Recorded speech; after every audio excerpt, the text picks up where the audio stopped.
Good morning, colleagues. I think for those I have not seen, I can once again say Happy New Year.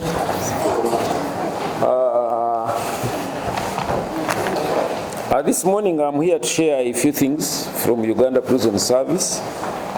And it is our natural ritual that wherever we are, we tell the people how many people we have.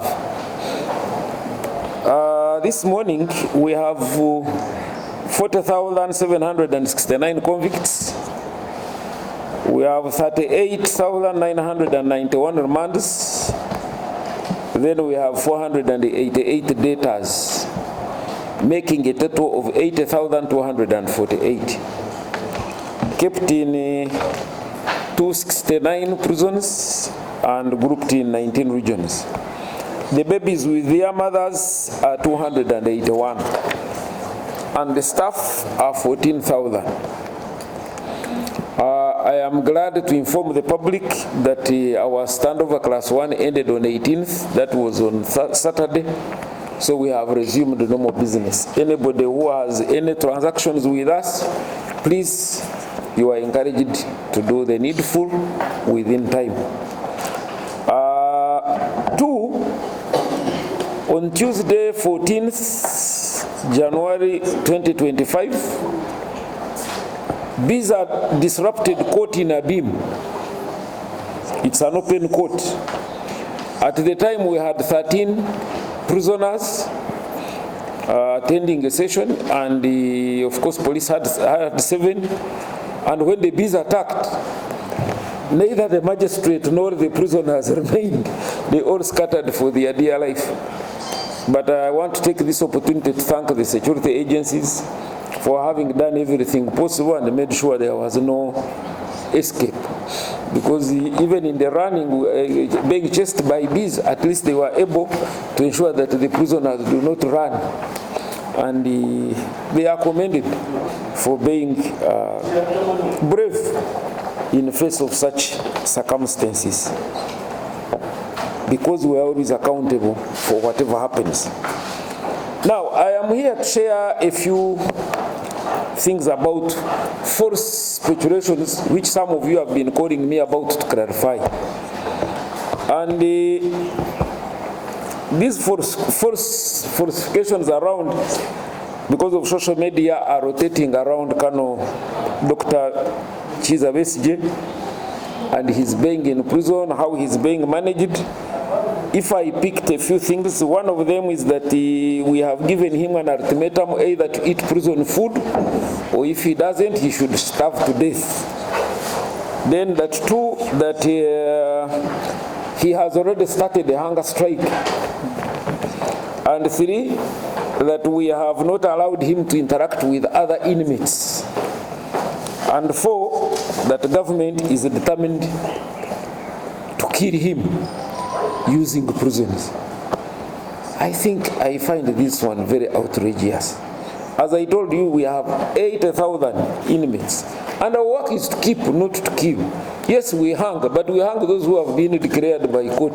We don't simply kill. We hang those court has decided and the president has endorsed. So first of all, there was even an insinuation, personal.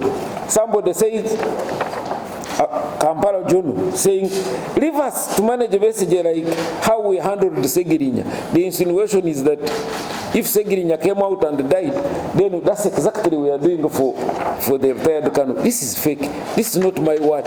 And that's why I have brought it here. Don't take it as news because somebody is hunting something. I even have a summary of what they were speculating. I don't want to give clout to the one who is speculating, but if you want to know who, the source is also here, and I have brought it for you. Now, my answer to all this is embedded in the law, and you will excuse me. When somebody says something out of the blue that does not have any base, I always find it convenient that I use the law to explain why we are doing what we are doing. And if we go to the Prisons Act, I have the act here, but I have extracted the paper for you. because I know if I told you to get it online, you may say you didn't get it right. So I have extracted a page of the Act for you to help me understand why we are doing what we are doing. So it's not true that we can deny food to the canon, because Section 68 says every prisoner shall be subject to the prison discipline and to all laws, orders, and directions related to prisons and prisoners during the entire duration of imprisonment, whether he or she is within the premises of the prison or not. So, whether it is Kano SG, whether it is any other person, as long as you are a prisoner in prisons, you have to be managed according to the Prisons Act and according to the standing orders. We are the experts. When you come as a visitor, you don't become an expert. I always used to say, when I was arguing, I said it becomes very funny to find that a professor of history is in theater guiding a doctor on how to conduct an operation or surgery. So please, let us do our work. And we are not doing it the first time. 69 clearly says, a prisoner shall be provided with food of nutritious value, adequate for health and strength, by the prison administration at the usual hours. The food shall be of wholesome quality, well prepared and served. So the one who is speculating that they don't want us to take the food, the Act does not provide for the relatives, friends, and the political allies to carry food to the what? To the prison. So if there is the standing orders, I will come to the standing orders. With them they say one may, but the person who receives that food must pay for it, not donations. So when we have tried to bend the law to adjust that we become humane and share, and then somebody starts insinuating, it becomes very, very funny and uncalled for. Because this is how it is. And say, this one here is for you.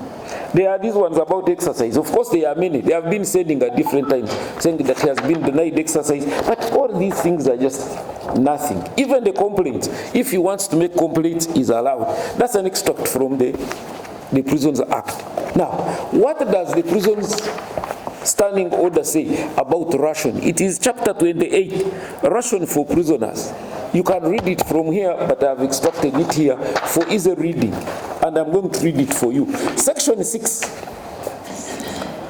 A civil or unconvicted prisoner shall be informed on admission that he or she may be supplied at his or her own expense or at the expense of his or her friends with food and drinks subject to the conditions. When you bring any item to the prison, it is not a market of buyer seller. No, there must be conditions that we adhere to. 1, he shall give notice beforehand of his or her requirements as the officer in charge may prescribe. It is the officer in charge to prescribe, not the prisoner's visitor to prescribe. So we are operating according to what we are given as a guideline. With them, they are speculating according to their political inclination. But we are not going to do politics in management. Management and politics are very different. That's why I am reading this paper so that you read it in detail. But I'm picking what is quick because I don't want to waste your time. Any privilege allowed under these standing orders may be withdrawn by the officer in charge upon proof upon any abuse of them. So those who are misleading that getting food from out is a right, no, it's a privilege subject to discipline, and the officer in charge is allowed at any time to adjust. The details are so many, you can read for yourself. So, like I said to the New Vision, we are managing prisons as professionals. We are managing prisons according to international standards. And whether it is Kano Besigye, whether it is who, for us we look at them as prisoners. That's why every prisoner comes to prison and gets a prison number and is managed accordingly. And we shall do that. And I still remind those who are alarming that the government wants to kill retired Kano. At least as far as prisons is concerned, the first time we ever received and kept him was in 2005. He has since been with us not less than 3 times. And he has come in and gone out. And so it will be. There is no need for insinuations. Actually, when you saturate this false information, it is the discretion of the OC whether you should actually allow you again to visit. Because if your intention to visit is to distort facts, then there is no reason for you to be permitted to visit. Thank you for listening to me. If you have any question, you can ask me. If not, I can go to Uganda.